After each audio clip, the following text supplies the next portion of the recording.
Back then, when HECHO was born, environmental groups and conservation groups were missing a wide range of voices. We brought a lot of different perspectives that contributed to the overall success over the past 10 years of environmental protection. I got involved with HECHO because I wanted to be part of something that was going to bring about great change in the environmental movement.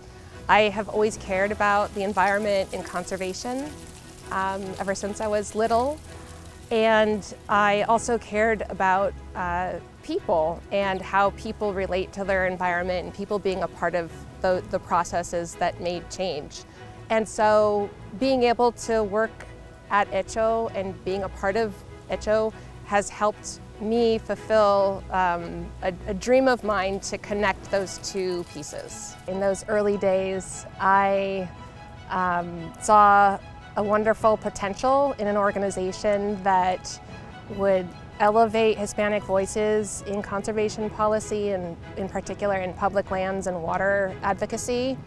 But some of the challenges included this was a new thing for the environmental community, and how to have our voices be a part of those conversations was one of the major challenges that we faced. So figuring out which relationships would be helpful for us to sit at that table was one of the challenges, and fortunately that actually turned out to be something really easy to do because there was such a gap that existed. There weren't a lot of Hispanics or Latinos at those tables, and so we were able to help fill that gap.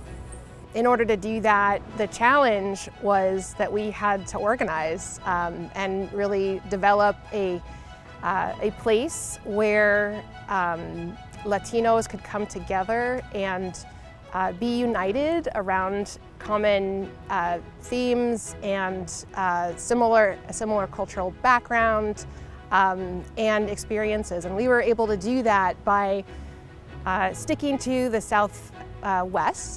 southwestern part of the United States, where there is a generations-old conservation ethic, where Hispanics have lived off of the land for generations, and where a lot of people tell me we didn't cross the border crossed us, and so that just speaks to the longstanding history that's there. The 2014 HECHO Latino Decisions poll that was done surveyed Hispanics in Colorado and New Mexico, and found that 82% of respondents have a familial connection to public lands and the outdoors. And so this was an important piece of data to back up the legitimacy of HECHO, what we've been saying all along. When I first joined HECHO, we had a logo that was okay, and but I didn't feel like it really fit the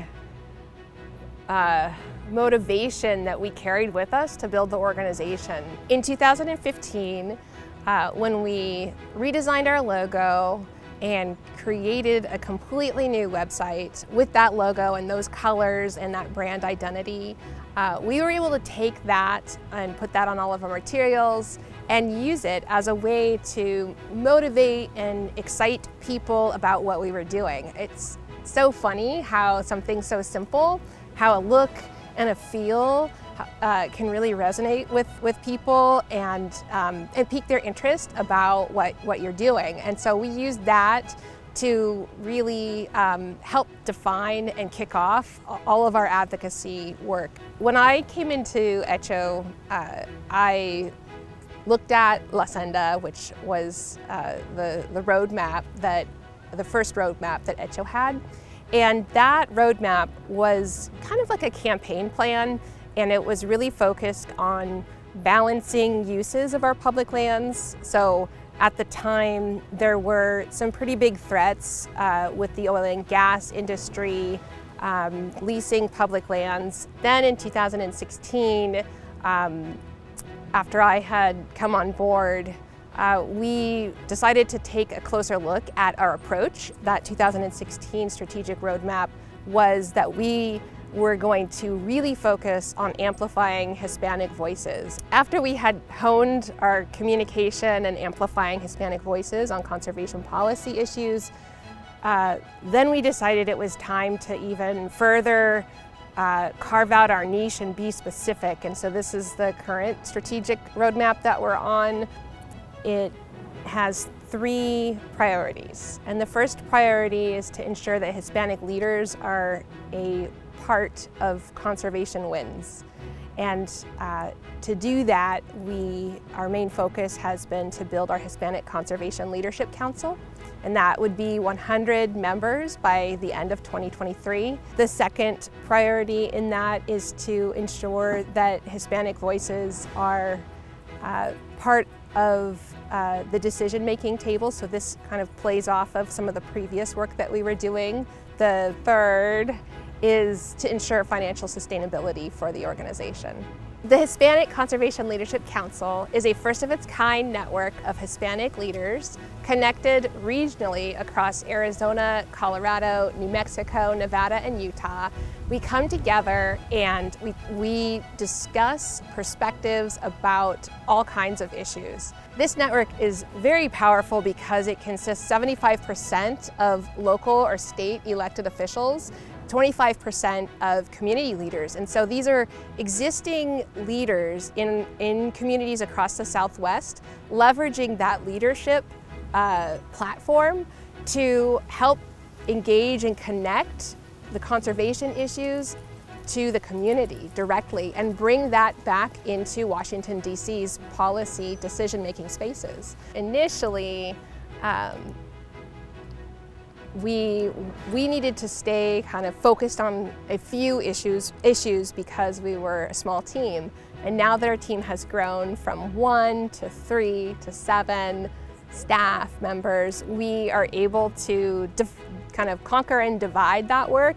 And then organizationally, we've, through the partnership with the National Wildlife Federation, we've been able to really kind of set a process in place to be able to apply for new grants, to collaborate within the Federation to help add capacity and bolster our efforts. There's a constellation of efforts that we're doing all the time and rotating through the number of issues that we worked on. It really helps that we have a wonderful team and a wonderful advisory board and an amazing Hispanic Conservation Leadership Council.